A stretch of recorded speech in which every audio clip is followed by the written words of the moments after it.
All right, Scooter Pack subscribers. Today's going to be miscellaneous day. We're going to take a look at these two 1989 Topps wax packs that we bought by themselves from McNulty Sports Cards. These are not part of the wax pack box that we got last week. And then also for miscellaneous day, picked up this 2025 Topps Chrome box that we'll be opening up. But first I want to touch base on a little bit of an argument. So yesterday on one of the Facebook pages, one of the baseball card Facebook pages, I saw a 1989 Fleer Billy Ripken error card number 616. It was the original card with the expletive on the bat knob. The seller was charging $90 for that one card. Now granted, the picture did not show it to be graded. It wasn't in a slab, anything like that. Just by itself looked like it was in mint condition according to the picture. $90. So I looked up the card on Beckett because I seem to remember that was a $20 card, and sure enough, Beckett showed on the first page that it was $20. I think that's a near mint to mint value. Maybe a mint value could be $25 or $27, something like that, but definitely not $90.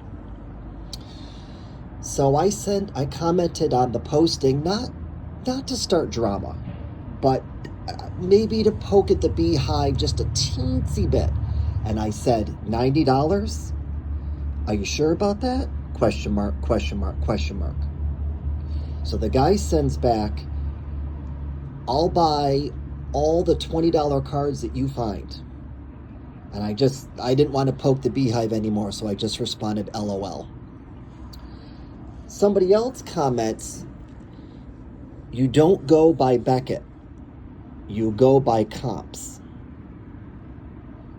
And that struck me as, okay, so I responded back, what's the point in Beckett then, if you're going to go by comps? Now, I've heard people do that before.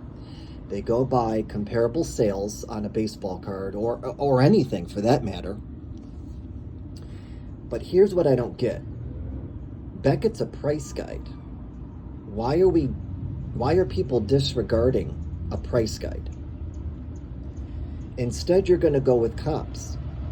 And I feel that it's nothing for people to overcharge for a card, which in this case, I feel that is an overcharge, even though the comps of that particular card, of that particular version, or variation, I should say, is $90 to $100. The way I see it, you get one person that wants to make more money than the card is worth, and they'll post it for $90 to $100, and then you get somebody that buys it. Then the second person comes along and says, oh, okay, well, the comp shows that this card was sold for $100, so that's what I'm going to put mine at.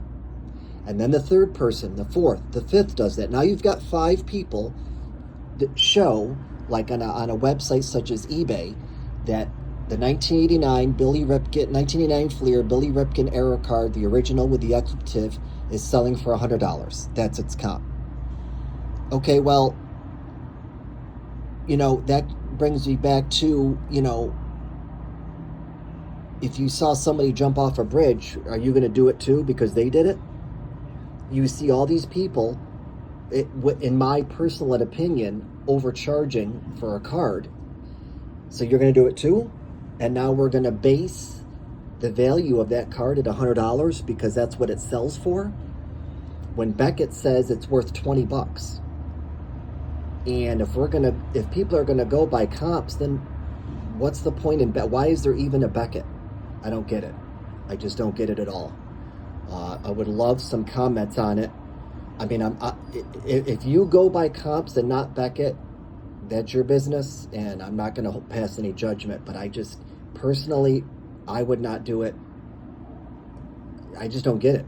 I just don't get it. What's the point in Beckett? Is what I always come back to.